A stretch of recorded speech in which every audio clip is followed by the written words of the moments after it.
In the past few weeks, we've been talking about how one can listen to a piece of music and figure out the metric pattern by ear. Usually I tell you to take 2 steps. Step 1 is to find the beat and tap along with it. And then step 2 is to look for a larger pattern within those beats, either duple or triple. As for how you select the pattern, I'm usually pretty vague about it. I just say things like, see what fits, or maybe even relax and let the pattern come to you. In my first year teaching this class, I had a student who got really frustrated with this, and he said, tell me what to listen for. He was saying, like, what do I listen to? Is it the cello or the triangle or what? Just tell me what part to listen to. And at the time, I mostly had to say it's not that simple. There's not one rule that you can follow to figure out this pattern. Today I'm going to show you some of the factors that influence our metric perception. Composers play with these different parameters in order to make the patterns that we call meter. So let's imagine that we're in a psychology lab and you are hooked up to headphones. You've got 2 buttons in front of you and your job is to decide whether each stimulus is duple or triple. I'm going to play you some electronic bleeps and bloops that manipulate one musical property to create a pattern. Okay, here's stimulus number 1.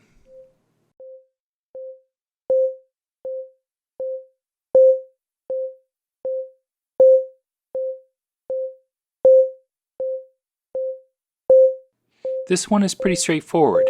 You probably decided that it is making a triple pattern.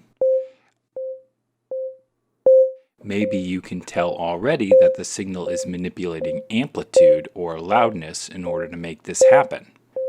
Every 3rd blip is louder than the others, and so this pops out and sounds like the beginning of our pattern. 1, 2, 3, 1, 2, 3, 1, 2, 3. So loudness is a simple property that musicians can use to make strong beats. Often musicians will lean into the downbeat a little even when there's no emphasis marked in the sheet music. Let's do stimulus 2.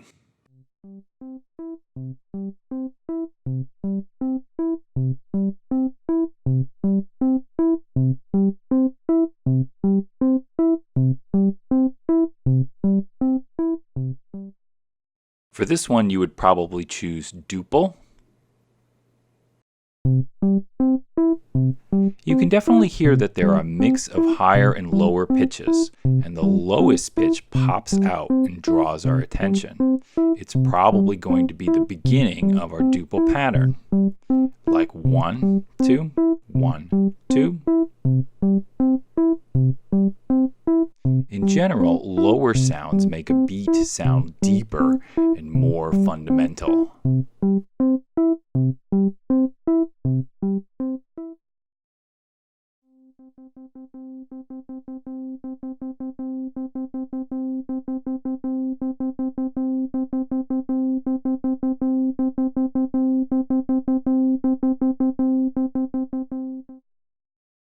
For this one, you probably picked triple, but it's a little ambiguous. Here the signal includes a relatively long note which sticks out and marks the beginning of the pattern. I intended for this one to be triple, like 1, 2, 3, 1, 2, 3. However, a few people have indicated that they hear it another way, like 1, 2, 1, 2, 1, 2. This uses what we call triplet subdivisions. Either way, the relatively long note is creating our strong beat and defining the beginning of our pattern. Let's move on to number 4.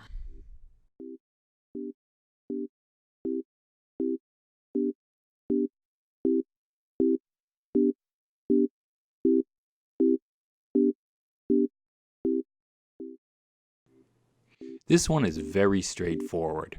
We've got a little series of chords that shift up and down every 2 beats, and every time they move, that creates a strong beat and an overall duple pattern. These little shifts that usually seem to be happening in the background of our music are actually an extremely strong factor in the perception of meter. In situations where a composer is playing factors against each other and presenting conflicting information, the harmonic rhythm will usually define what's really going on. All right, this next one's kind of interesting.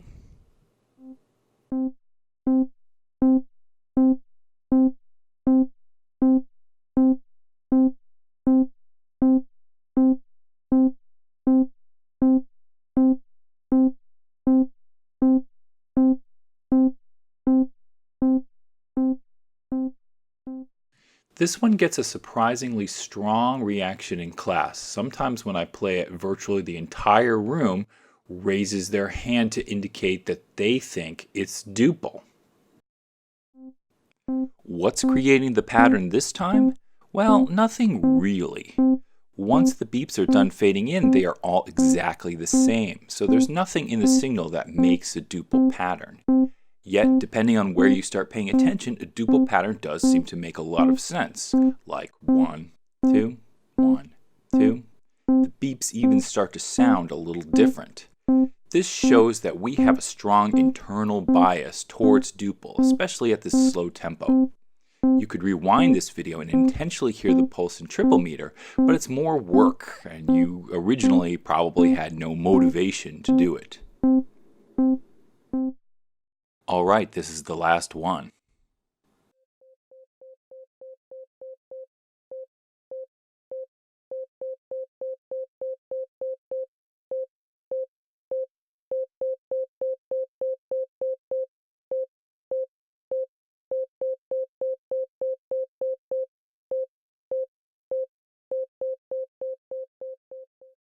Hopefully you would select duple for this one.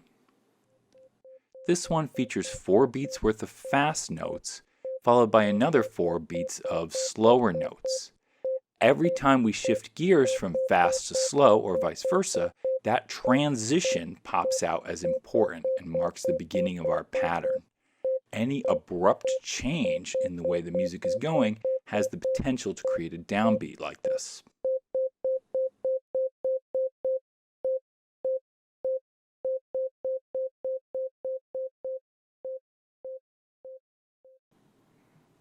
So we've looked at 6 different factors that composers can use to create metric patterns.